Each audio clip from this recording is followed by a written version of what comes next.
ডাক্তাররা 1 মাস 3 দিন হয়ে গেল, এখনো অভয়ের খুনিরা ধরা পড়েনি, এখনো দুর্নীতির চক্রের পর্দা ফাঁস করা যায়নি। সাধারণ মানুষ বিচার চাইছে। আপনাদের সামনে ডক্টর পূর্ণব্রত গুণ আমাদের যে প্রেস রিলিজ সেটা আপনাদের সামনে পড়ে শোনাচ্ছে। তারপর আপনাদের প্রশ্ন থাকলে সেই প্রশ্ন আমাদের সামনে রাখবেন। এখানে সব নেতৃত্বরা আছেন, তারা উত্তর দেবেন। পূর্ণদা। পশ্চিমবঙ্গে ঐতিহাসিক জুনিয়র ডাক্তার আন্দোলনের বিশেষ পরিস্থিতিতে সিনিয়র চিকিৎসকদের মুখ্যমন্ত্রীর নিকট আবেদন। পশ্চিমবঙ্গ সরকার ওয়েস্ট বেঙ্গল জুনিয়র ডক্টরস ফ্রন্টের প্রতিনিধিদের সঙ্গে বসবার কথা প্রকাশ্যে সাংবাদিকদের সামনে বললেও একথা স্পষ্ট যে মাননীয় মুখ্যমন্ত্রীর বাস্তবে জুনিয়র ডাক্তারদের প্রতিনিধিদের সঙ্গে বসে তাদের যে নির্দিষ্ট 5 দফা দাবি যেগুলি অত্যন্ত ন্যায্য বলে আমরা মনে করি, সেগুলি শুনে একটা সমাধান সূত্র বের করবার কোনো সদিচ্ছা দেখা গেল না। গত 10ই সেপ্টেম্বর এবং 11ই সেপ্টেম্বর পরপর 2টি মেল যা প্রশাসনের কাছ থেকে এসেছিল, তার কোনোটিতেই উল্লেখ ছিল না যে মুখ্যমন্ত্রী নিজে আন্দোলনকারী জুনিয়র ডাক্তারদের সঙ্গে বসবেন। বাস্তবে তিনি জুনিয়র ডাক্তারদের সঙ্গে বৈঠক এড়িয়ে গেলেন, অথচ তিনি জুনিয়র ডাক্তারদের ঘাড়ে দোষ চাপালেন। জুনিয়র ডাক্তাররা বৈঠকে বসতে চায় না। আমরা আশা করেছিলাম দুর্নীতিমুক্ত ও গণতান্ত্রিক পরিবেশ ফিরিয়ে আনার প্রয়োজনে মুখ্যমন্ত্রী জুনিয়র ডাক্তারদের আবেদনে সাড়া দিয়ে বৈঠকে বসতে রাজি হবেন। মুখ্যমন্ত্রী ইতিপূর্বে বহু বৈঠক করেছেন যেখানে লাইভ স্ট্রিমিংয়ের ব্যবস্থা থেকেছে, অথচ আজ যখন জুনিয়র ডাক্তাররা বৈঠকে লাইভ স্ট্রিমিংয়ের আবেদন করছেন তখন মুখ্যমন্ত্রী এড়িয়ে যাচ্ছেন। এর পিছনে কি উদ্দেশ্য কাজ করছে সেটা আমাদের জানা নেই। জুনিয়র ডাক্তাররা অবশ্যই কাজে ফিরতে চান, কিন্তু যখন দোষীরা গ্রেফতার হয়নি এবং প্রত্যেকটা মেডিকেল হাসপাতালেই যেভাবে এখনো হুমকি এবং সিন্ডিকেট চক্রের পান্ডারা বহাল তবিয়তে ঘুরে বেড়াচ্ছে, তখন তাদের বিরুদ্ধে কোনো রকম ব্যবস্থা নেওয়ার কথা মুখ্যমন্ত্রীর ঘোষণায় শোনা গেল না। উপরন্তু জুনিয়র ডাক্তারদের অবিলম্বে কাজে ফিরবার জন্য ভারতপক্ষে হুমকি দেওয়া হলো এবং সুপ্রিম কোর্টকে রেফার করা হলো। প্রতিদিন সংবাদপত্রে অভয়ার মর্মান্তিক মৃত্যু ও ধর্ষণের পরিপ্রেক্ষিতে যে সমস্ত হাড়হিম করা তথ্য এবং দুর্নীতির সাথে যুক্ত যে বিশাল চক্রের কথা সামনে আসছে, সে বিষয়েও মুখ্যমন্ত্রীর বক্তব্যে কোনো কথা শোনা গেল না। আমরা মনে করি অবিলম্বে মুখ্যমন্ত্রীর পক্ষ থেকে জুনিয়র ডাক্তারদের সঙ্গে বৈঠকের ব্যাপারে সদর্থক ভূমিকা পালন করা প্রয়োজন। আমরা সিনিয়র চিকিৎসকরা জুনিয়র ডাক্তারদের আন্দোলনের পাশে সর্বদাই আছি। যদি জুনিয়র ডাক্তারদের ওপর কোনো রকম শাস্তিমূলক ব্যবস্থা নেমে আসে, তাহলে আমরা বাধ্য হব কর্মবিরতির মতো কোনো বড় পদক্ষেপ গ্রহণ করতে।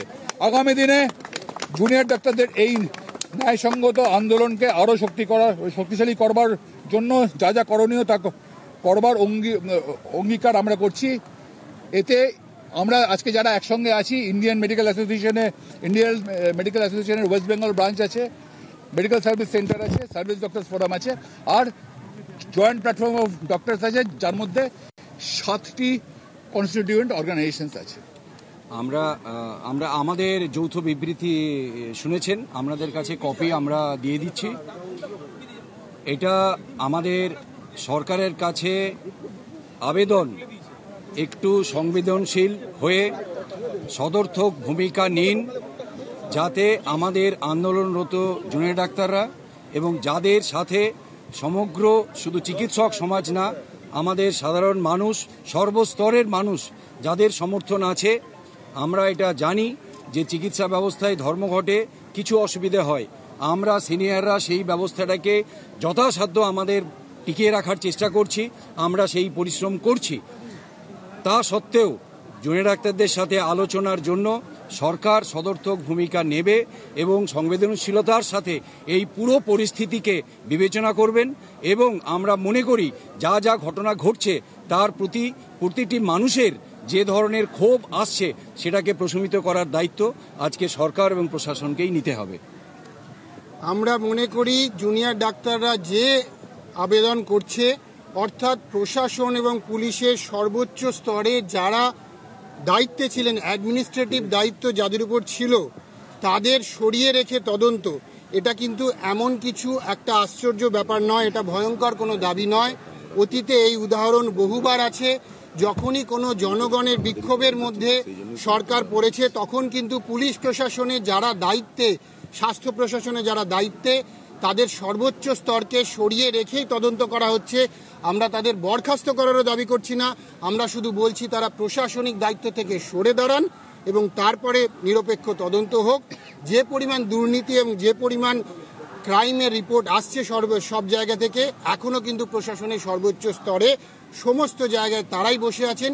এইভাবে নিরপেক্ষ তদন্ত যে সম্ভব নয়, সেটা জনগণ, জুনিয়র ডাক্তারদের সাথে সিনিয়র ডাক্তার আমরাও কিন্তু একই কথা মনে করছি।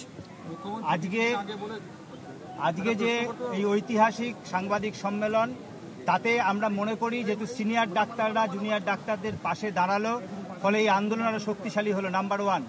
Number 2, justice for Abhaya, justice for RG Kar, এই দাবি কিন্তু আজকে সব জায়গায় উঠছে।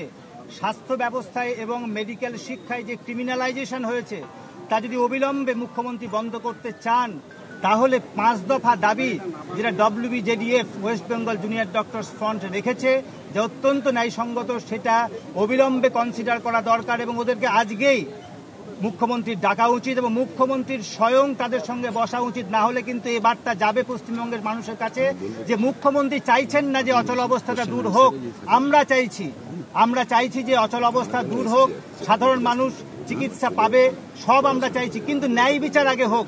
ন্যায় বিচার জুনিয়র ডাক্তাররা না পেলে আমরা সিনিয়ররা বলতে পারি না যে রেপিস্টরা ঘুরে বেড়াচ্ছে, খুনিরা ঘুরে বেড়াচ্ছে, তোমরা কাজে ফিরে যাও, এটা আমরা বলতে পারি না। তার ফলে আগামী দিনে যদি এই দাবি না পূরণ হয়, আন্দোলন আরো তীব্রতর হবে।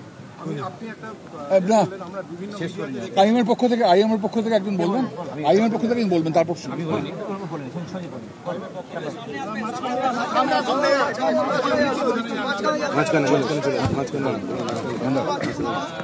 ইন্ডিয়ান মেডিকেল অ্যাসোসিয়েশন বঙ্গীয় শাখার পক্ষ থেকে আমরা খুব পরিষ্কার করে যেটা বলতে চাই, যে প্রশাসন এবং সরকারকে অত্যন্ত সংবেদনশীলতার সাথে এবং সদর্থকভাবে আজকের এই জটিল পরিস্থিতিতে দায়িত্ব নিতে হবে এবং তাদের কাছে আমাদের আবেদন, আপনারা এগিয়ে আসুন।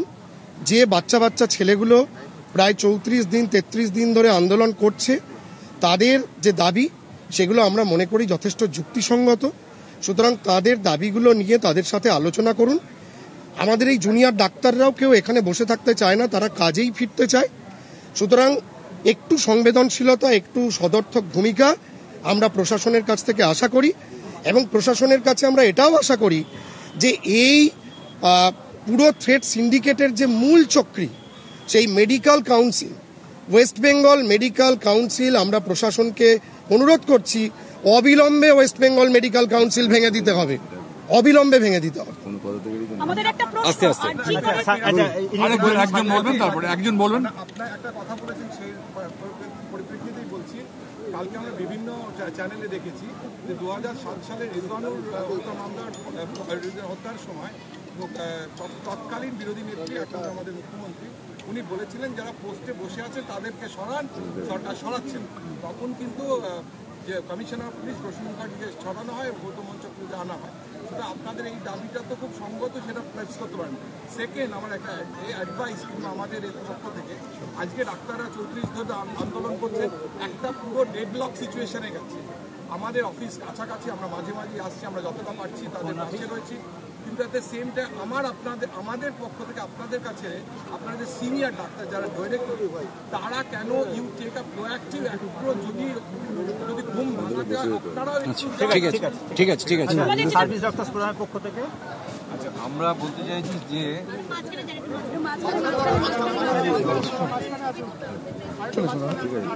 যে সময় ঘটনাটা ঘটে, অভয়ার ঘটনা ঘটে, সেই সময় সিসিটিভিও ছিল এবং সেই সময় সিকিউরিটিও ছিল।